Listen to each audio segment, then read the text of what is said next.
A Conversation with John Conenna is sponsored in part by Venus Travel Incorporated in Chicago, the agency that has served the Chicagoland area for over 55 years, which is still owned and operated since 1968 by the Conenna family. Again, Venus Travel, the premier agency for over 55 years, is a proud sponsor of A Conversation with John Conenna. And now, on to our episode. Good morning and welcome to another edition of A Conversation with John Conenna. Today, we are proud and truly honored to have on Chris Herren, former professional basketball player, motivational speaker, author. Chris has been changing the lives of many, and this has just been fantastic to have you on here this morning. Chris, I always open up my podcast. What's going on just right now with you, young man? What's going on? I'm currently sitting at my wellness center, watching 40 people restart their life. The beauty of what I do and where I'm at today is I get to witness miracles with my eyes. And so that's what's going on today. And I'm extremely blessed for that. Yes, just fantastic work. I got to tell you, I know you're from Fall River, Mass. I'm looking at your career, the Boston Globe Player of the Year, McDonald Player of the Year. And of course, we could talk about Tarkanian. We could talk about the colleges, the teams. Your record speaks for itself of how dynamic of an athlete you were. But I have to ask you this issue that started with you, did it start from an injury where you had to take the drugs that we have to take sometimes for painkiller? Or was it, may I say it this way, the company maybe that you might have kept? I think it's a little bit of both, right? I think when it comes down to opiates, right? And I was heavily addicted to opiates for around 10 years. And I think it really comes down to that first time, whether or not you enjoy it or you don't. I've been married for 25 years. If my wife has surgery, the last thing she wants is a painkiller because she gets sick. She doesn't enjoy it. The first time I took it in 8th grade when I had knee surgery, I felt like I was Superman. I felt like it was the best thing that ever happened to me. So unfortunately, I was one that enjoyed the feeling of that, and that continued for quite some time. Now, the company I kept, obviously, were people just like me. I wanted to surround myself with people who kind of acted how I acted, did what I did, took chances the way I took chances. And unfortunately, in that environment, the people who I was with was taking the same chances I was taking. Exactly. By the way, Chris, I want to hold up this great book also of yours, Chris Herren with Bill Reynolds, Basketball Junkie. Please, this is still a book that is out there. This is a must read. This, besides everything else you've done, Chris, this really intrigued me again for this interview. I have to tell you, I coached hockey here for many years, and something that was in the book and in something that I saw in an interview that really caught my eyes. When I was coaching hockey, you would see your players doing your practices and your games, but I would always notice that I did not know their life outside of the game, which would bring it back to the game. And I couldn't imagine we just went through this. What is going on? Did you see the breakdowns of this during your career when this was spiraling at that time? Yeah, listen, I mean, in college, in the NBA, especially the NBA, I was unfortunately a professional drug user. 24 hours a day was dedicated to keeping this secret from the people who love me. 24 hours a day, I worked unbelievably hard and tirelessly to protect their heart and to protect what they knew about me. As athletes, as coaches, right? I think we put a huge emphasis on the physical component of sports, right? And it's necessary. I just love the fact now that coaches are starting to pay attention to the mental health side, to the substance use side, to get to know these players, what makes them tick, what's, you know, how are they feeling, instead of just getting to know them within 2 hours at a practice.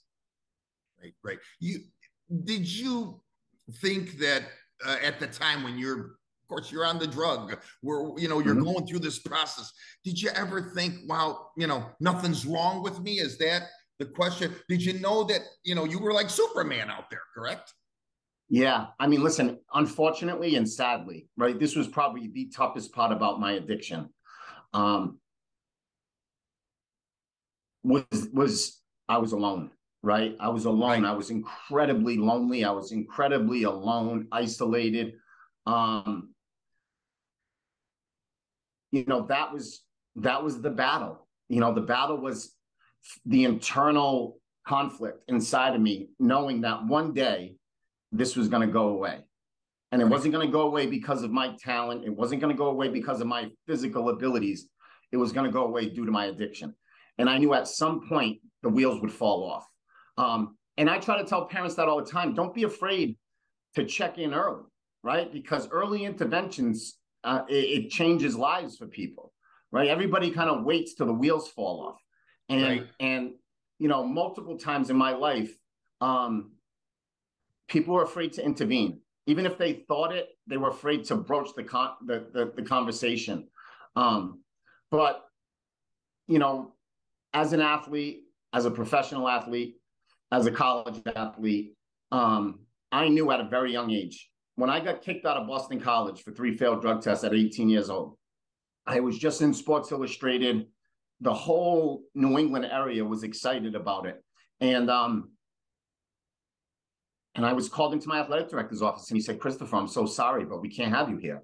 And as I walked out as an 18-year-old, and I say this, as I walked out of his office as an 18-year-old boy, I knew as an 18-year-old boy that I just put drugs and alcohol in front of everything I'd worked hard for, and I lost it. So there was really no denying, as an 18-year-old freshman in college, that I had a battle on my hands. Exactly. But to persevere, because I really would, I mean, anybody that's watched this sport and seen you play and everything, to persevere to what you've done to help others here is, for me, amazing, just amazing. Yeah. I have to ask you a question in the sense of this. Chris Herren, at any one point in that time when you knew you were going through this and reading the book and, of course, and watching the 30 for 30 on ESPN, did you ever say to yourself at one time, you know what? You know, I'm going to start on Monday. Like we all say, we're going to start a diet on Monday, and it never starts because you're eating maybe 3 p.m. Did you ever think you could cure yourself, is my question. Oh, of course. I went to bed every night with that intention. Right. And I say this, you know, there was a time in my life that financially I could fund my addiction, right? There was a time in my life as a professional athlete that I had plenty of money to buy what I needed. And there were drug dealers who I dealt with who would say, "Chris, why are you going to come back to me tomorrow when you can set yourself up for a month and not deal with me anymore?" And I never bought in bulk.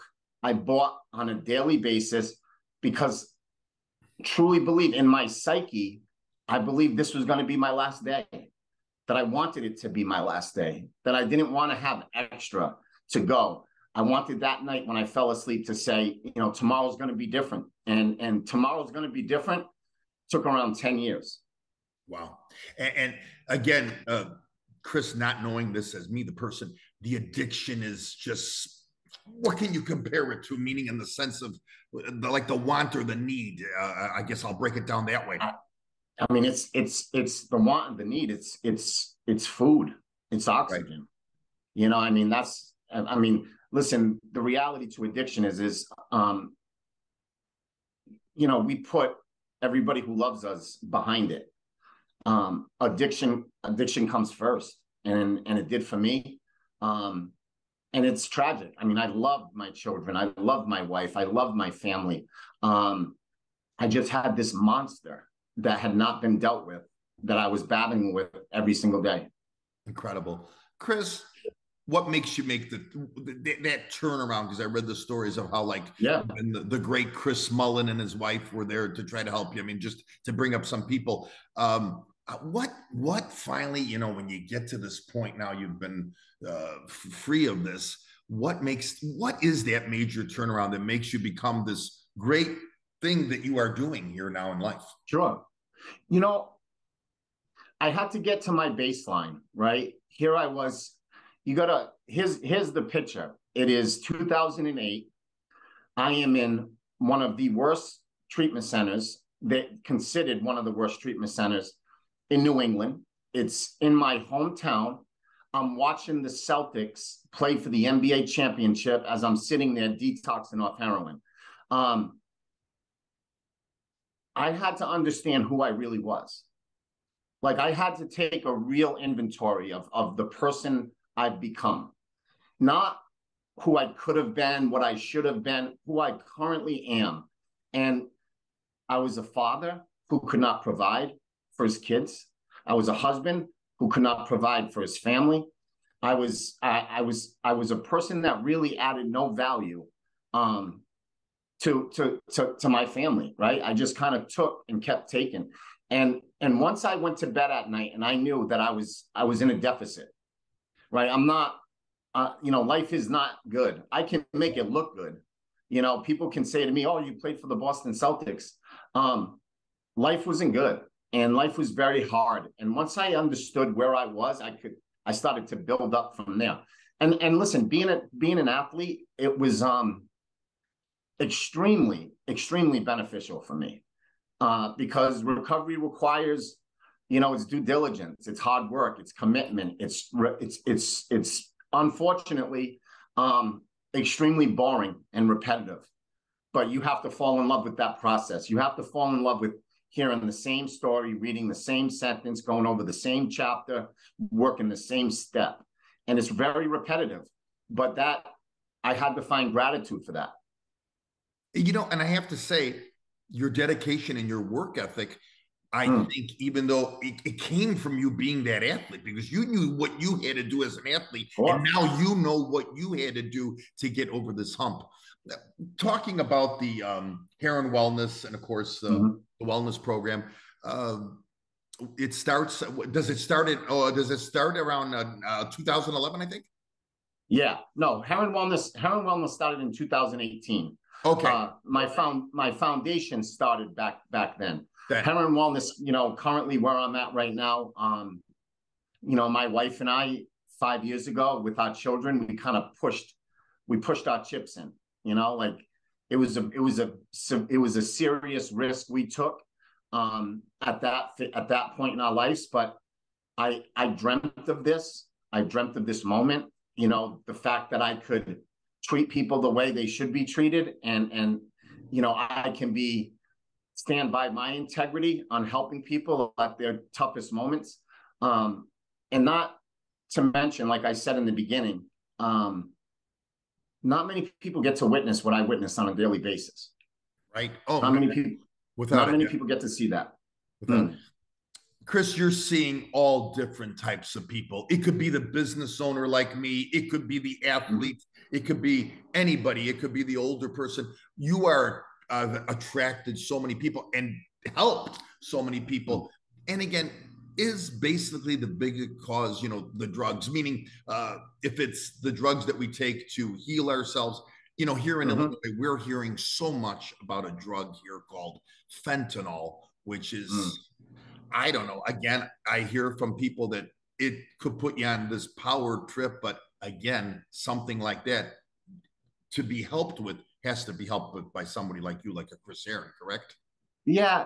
So, you know, I have conversations with families every day. You know, when your loved one, you know, whether it's your 22-year-old son, your 25-year-old daughter, your 17-year-old nephew, whoever it is, when you wake up every morning and the first thing on your mind is to take a chance at dying, like I'm gonna go and I'm gonna meet someone and he's gonna give me what I buy, and I'm gonna take a chance at killing myself right now. That requires care. you know, and unfortunately, people don't look at it like that. They don't look at it, you know, well, he just started, he's not as bad, she's at a different stage than most. Anybody who wakes up and takes a chance at dying requires care. And I'm sure you've heard all the excuses and all the stories, correct? Yeah, but you can't get around that anymore. Right. I mean, what fentanyl has done is it's the deadliest drug in the world. And there's millions and millions of people out that will take that drug today and know as they take it, whether it's smoke it, shoot it, snort it, they're taking a chance at ending their life. This is their family. So basically, can I use the term, and correct me if I'm wrong, sir, this is Russian roulette every day. Oh gosh, it's Russian roulette multiple times a day. You know, because most people who are addicted to those opiates, they're doing it multiple times throughout the day. Sure. So multiple times throughout the day, you know, you're putting yourself in a position where your family could be planning your funeral. And that's just the way it is. And that's how people have to see it. And as I said a few minutes ago, unfortunately, families don't intervene early. You know, they kind of wait till the wheels fall off. They wait till, like, you know, they've lost their job, they lost their spouse, like now they're low enough. They're not low enough. Like, meet them in a different spot. Give them an opportunity to build off, you know, 5 years of trauma, not 15, 2 years of trauma, not 12. You know, what I see is people coming into my center, they're coming in earlier. You know, they're coming in a lot earlier. You know, you're not seeing, you know, that person who's lost everything. Maybe you've lost a couple of things, but the chances of helping them sustain their lifestyle and sobriety is much greater. Sure. Sometime, in the way you said it, it's either a spouse or a girlfriend or the parent or the family. Do you see them really becoming the enablers sometimes? That, okay, give them another chance, give them another chance. Do you see that when it gets to they have to get to your point? You know, oftentimes they don't have to get to my point. That's proven. They do not have to get to where I went, to the levels I went down to. But that being said, the narrative of helping someone in this world, it should be looked upon as relief, a blessing, an opportunity. People to this day still look at coming to a treatment center as punishment. You know, like, oh, my parents are sending me away. Your parents are putting you in a place where you're going to change not only your life, but everybody who loves you. And the narrative of what treatment looks like and how the perspective they come in it with has to change. And that's opportunity. That is so well said by you. And that could be just the mission statement in itself, Chris, the way you just said it. Just beautiful. Chris, here's we are back here with about 10 minutes left, because I know your time is so valuable and I appreciate everything today. Again, I want to kind of hold up your book again, Basketball Junkie, Chris Herren and Bill Reynolds, a must read, a great read. I mean, from this story for me is unbelievable, because man, I saw you play with the Celtics. I saw you when you were coming out of River Falls. I mean, and to go from that and now to have that second chance, the way you've taken this over and to help people, it's an amazing thing. Last thing before I let you go here, I would like to ask you a question. What's in the future now here for the Herren Project, the Herren Wellness? Are you always thinking of new ideas and how to improve this? Yeah, you know, I've been very fortunate.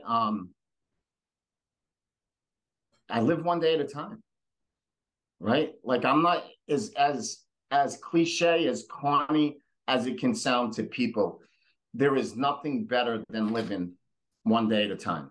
You know, sobriety recovery has made me better in every facet of my life. Every facet of my life has improved since I've gotten sober. And I keep it one day at a time. I didn't plan on speaking 250 times a year. I didn't plan on that. I didn't plan on helping so many people through the foundation. And I sure didn't plan or look look ahead in one day and says, I'm gonna be an owner of a wellness company that's gonna help, you know, thousands of people. So living one day at a time and taking it slowly. I tell people all the time when they come into my center, when you go to bed at night, pray for a slow recovery. You know, pray that you're given the gift of walking through this and not sprinting through it, not rushing, taking your time to get through it. Time matters in this. You know, what I've noticed over the last 5 years in the data that we've collected, the longer you stay, the better your chances are, period. It's just the way it goes. I mean, it's so drastic that, you know, people who stayed 30 days or less, you know, are probably running at like 8 to 12% sober still. People who stayed 120 and more are running at like 66%. So 7 out of 10 people who stayed for 4 months are still sober for the last 5 years. And the numbers drop drastically, extreme for the ones who just come here and say, I just want to do this for 30 days. You know, so what we've done here is to try to change the narrative. There's no finish line to recovery. There's no like end game, right? It just keeps coming, and it's kept coming for me over the years. And I'm just blessed to be a person in recovery who's changed my life and changed my children's lives. I mean, you're like that coach with the experience, or the athlete with the experience. You've been through it. And this is why you are so well respected for changing the lives of many. You know, I just want to say something to you before I let it go. Yeah. You are truly an inspiration for me. Thank you. What you've done, being an ex-coach and dealing with a lot of high school, because I coached high school and college level hockey here in Illinois. For me, when I saw this with you, I said I had to reach out to you. And your work ethic and dedication, and of course, listen, to be a great basketball player and now to be a great person to motivate and to help people. I mean, this is truly an honor to have had you on here today. Thank you. Again, I hope we can do a part 2 with you, because absolutely, I'd like to talk about those Durfee days when you were putting up 2,078 points. Are you still? Yeah. Let me get this. Are you still the leading scorer at Durfee? I still have that record. that I just tremendous. Chris Herren, you keep doing what you're doing, sir, because you are. Thank you so much. Tremendous. Thank you. Tremendous honor. Yeah. And thank you for being on my show here today. I'm honored. So thank you. And I love the fact that we'll get part 2 in sometime soon. You got it. I'm going to hold you to that, Chris. You got it. All right. I'll see you. All right. Good morning. And thank you for coming on. And we'll get this out to you. All right, brother. Thank you.